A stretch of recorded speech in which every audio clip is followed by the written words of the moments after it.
नमस्कार दोस्तों, स्वागत है आप सभी का। पार्लियामेंट टॉपिक के आज हम प्रीवियस ईयर क्वेश्चंस को डिस्कस करेंगे। आइए शुरुआत करते हैं।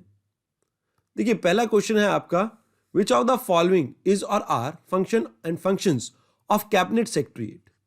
Number 1, preparation of agenda for cabinet meeting, बिल्कुल ये काम ये करते हैं। Secretariat assistance to cabinet committee, ये भी काम ये करते हैं। जो जितनी भी आपकी कैबिनेट कमेटी होती है ना, उनके डे टू डे वर्किंग में यही कैबिनेट सेक्रेटरीट ही हेल्प करती है। तो सेकंड स्टेटमेंट भी आपकी ठीक हो जाती है। आइए अब बात करते हैं थर्ड स्टेटमेंट की, allocation of financial resources to minister. अब यहां पे जो आपके फाइनेंशियल रिसोर्सेज है, मिनिस्टर्स को ये थोड़ी देते हैं, वो तो पार्लियामेंट का काम है ना। तो कहीं ना कहीं ये आपका बी स्टेटमेंट एलिमिनेट हो गया यहां से, और डी भी हो गया, क्योंकि यहां पर 3 आ रहा था। अब यहां पे आपको पता है कि पहली और दूसरी दोनों स्टेटमेंट ठीक है, तो आपका आंसर बन जाएगा सी ऑप्शन। देखिए, कैबिनेट सेक्रेटरीट के बारे में आपने बहुत कुछ पढ़ा होगा। आइए कुछ चीजें जानते हैं कैबिनेट सेक्रेटरी के बारे में। देखिए, अमूमन इनका जो टेन्योर होता है वो 2 साल का होता है। उसे हम फर्दर एक्सटेंड कर सकते हैं under all India service rule 1958 के तहत। फर्दर 2 साल तक हम इसे एक्सटेंड कर सकते हैं।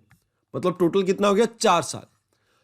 अब इस 4 साल से भी आप बियॉन्ड एक्सटेंड कर सकते हैं, बट उसके बाद आप 3 month at a time extend कर सकते हैं।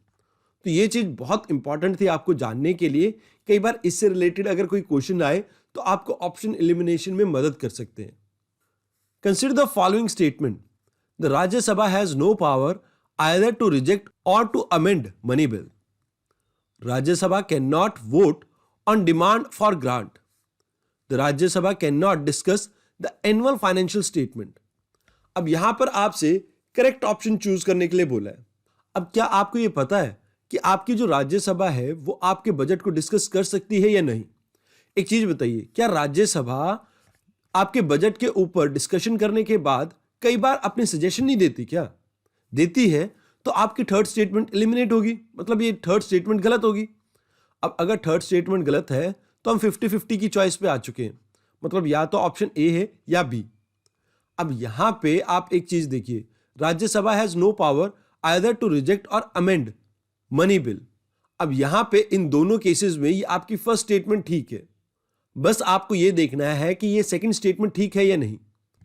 अब ये सेकंड स्टेटमेंट भी ठीक है, क्योंकि जो आपकी वोट ऑन डिमांड है ये लगभग आपके बजट जैसा ही है और बजट का पार्ट ही है। तो इस वजह से ये सेकंड स्टेटमेंट आपकी ठीक हो जाती है। तो ऑप्शन बन जाता है बी ऑप्शन। अगला क्वेश्चन है, when a bill is referred to joint sitting of both the houses of parliament, it has to be passed by 3/4 majority of member present in voting, 2/3 majority of house, absolute majority of house। अब एक चीज बताइए, आपको constitution में 3/4 majority के बारे में कहीं लिखा हुआ है क्या? अगर लिखा हुआ है तो फिर हम सोच सकते हैं, अदरवाइज ये तो गलत हो गया। अब आपको ये पता होना चाहिए कि जो आपके ऑर्डिनरी लेजिस्लेशन होते हैं या ऑर्डिनरी बिल होते हैं, उनमें आपको किस तरह की मेजोरिटी चाहिए।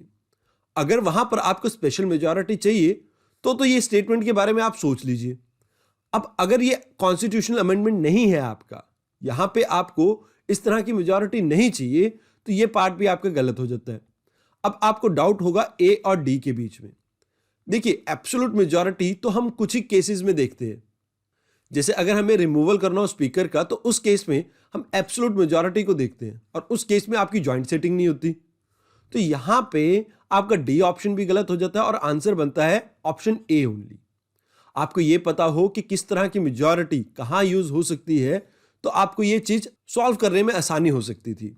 अब यहां पे एक चीज समझिए कि जो आपके ऑर्डिनरी लेजिस्लेशन है वही तो आपके ज्वाइंट सेटिंग में जाते हैं, और वहां पर किसी तरह के स्पेशल प्रोविजन हम क्यों देंगे? वहां पर तो हम कोशिश ये करेंगे ना कि वो डेडलॉक जल्दी से जल्द खत्म हो। तो उस केस में हम simple majority present in voting की देखते हैं, और क्योंकि उसमें लोकसभा के जीतने के ज्यादा चांसेस होते हैं, तो इसलिए हम देखते हैं कि कॉन्स्टिट्यूशनल अमेंडमेंट एक्ट कभी भी हम ज्वाइंट सिटिंग में पास नहीं करवाते हैं। मतलब वहां पर आपके कॉन्स्टिट्यूशनल अमेंडमेंट एक्ट नहीं जाते। तो ये चीजें आप याद रखना कि इसका आंसर है ऑप्शन ए। इसके अलावा जो ज्वाइंट सिटिंग है आपके दोनों हाउसेस की, उसके बारे में आर्टिकल 108 में बताया गया है कि ये एक्स्ट्रा ऑर्डिनरी मैकेनिज्म है जो आपके किसी भी तरह के डेडलॉक को रिजॉल्व करने के लिए कॉन्स्टिट्यूशन में प्रोवाइड किया गया है। अब यहां पे आपको कुछ कंडीशंस पता होनी चाहिए जिसके बेसिस पे हम ज्वाइंट सिटिंग को बुलाते हैं। देखिए, अगर एक हाउस ने दूसरे हाउस के बिल को रिजेक्ट कर दिया हो, या आपके एक हाउस ने दूसरे हाउस के बिल को अमेंड किया है और वहां पर दूसरा हाउस उस अमेंडमेंट को एक्सेप्ट नहीं कर रहा है, या फिर 6 महीने से ज्यादा हो चुके हैं एक हाउस को दूसरे हाउस को बिल दिए और वो बिल पास नहीं हुआ है, तो इन केसेस में आपकी ज्वाइंट सिटिंग बुलाई जाती है। अब ये ज्वाइंट सिटिंग बुलाता कौन है, ये आपको मुझे बताना है। इसके अलावा एक क्वेश्चन और है आपसे, आपको मुझे ये बताना है कि ये ज्वाइंट सिटिंग होती है, इसे प्रिजाइड कौन करता है। चलो इसका आंसर तो मैं दे देता हूं आपको, आपका स्पीकर प्रिजाइड करता है। अब मुझे आप ये बता दीजिए बस कि अगर स्पीकर एब्सेंट हो तो यहां पर ज्वाइंट सिटिंग को हेड कौन करेगा, chairman of Rajya Sabha, deputy chairman of Rajya Sabha, या डिप्टी स्पीकर। अब इनमें से जो भी आपको ऑप्शन ठीक लगता हो आप कमेंट बॉक्स में मेंशन कर सकते हैं।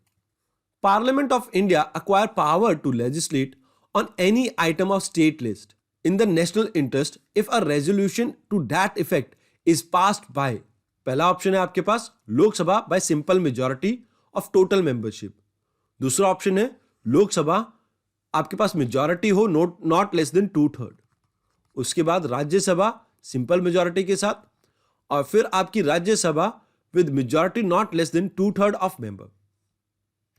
अब यहां पे आपको एक चीज समझनी है कि देखिए ये एक्स्ट्रा ऑर्डिनरी प्रोविजन है।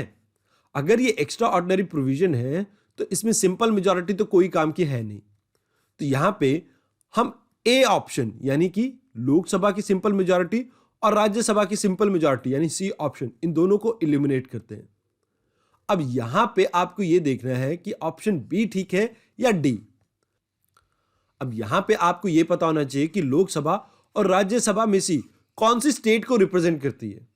अब अगर आपको पता हो कि स्टेट को रिप्रेजेंट करती है आपकी राज्यसभा, तो आपके लिए आंसर करना आसान था। बट उसके अलावा भी आपने 5 कंडीशंस ऐसी पढ़ी होंगी जिसे आपने कमेंट बॉक्स में बताना है, जिन केसेस में आपकी लोकसभा स्टेट लिस्ट में दिए गए लॉ पे लॉ बना सकती है। तो आपको इन 5 कंडीशन को कमेंट बॉक्स में मेंशन करना है। उसके अलावा एक क्वेश्चन ये भी है आपसे कि ये जो आपका रेजोल्यूशन पास करने की बात होती है कि राज्यसभा ये रेजोल्यूशन पास करेगा विद 2/3 मेजॉरिटी, क्योंकि इसका आंसर डी है ना, क्योंकि स्टेट के बारे में राज्यसभा बात करती है, तो इस वजह से आपको मुझे यह बताना है कि कौन से आर्टिकल के अंडर मेंशन है। अगला क्वेश्चन है, which of the following statement is or are correct, a bill pending in Lok Sabha lapse on its prorogation, a bill pending in Rajya Sabha which has not been passed by Lok Sabha shall not be lapse on dissolution of Lok Sabha। अब यहां पे आपको पता होना चाहिए कि अगर आपकी लोकसभा प्रोरोगेट होती है तो आपके बिल के ऊपर कोई इंपैक्ट नहीं पड़ता है।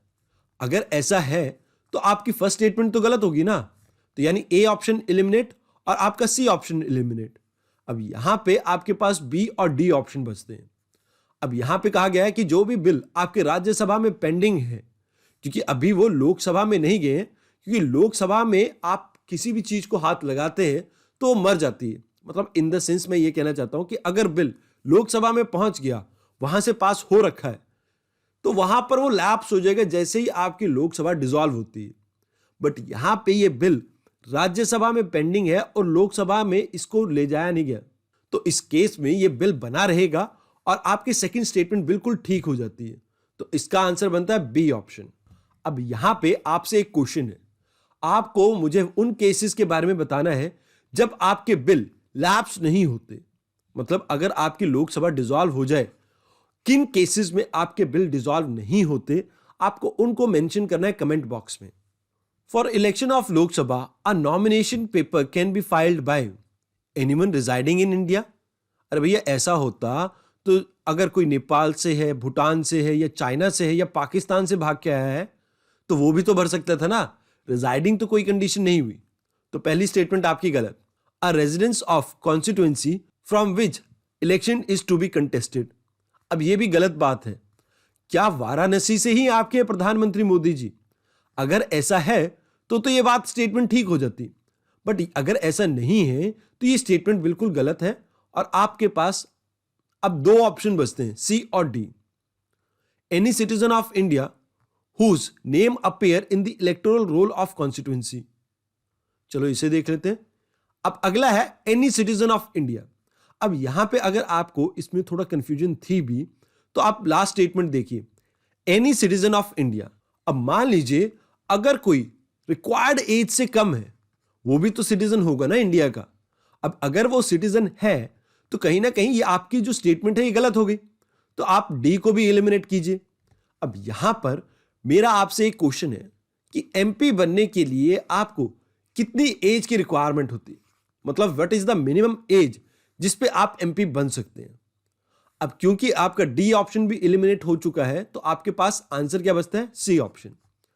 चाहे आपको पता था या ना था, बट यहां पे अगर आप लॉजिकली तरीके से इस चीज को डील करते तब भी आप इसको सॉल्व कर सकते थे। अगला क्वेश्चन है, consider the following statement. In the election of Lok Sabha or state assembly the winning candidate must get at least 50% of the votes poll to declare elected.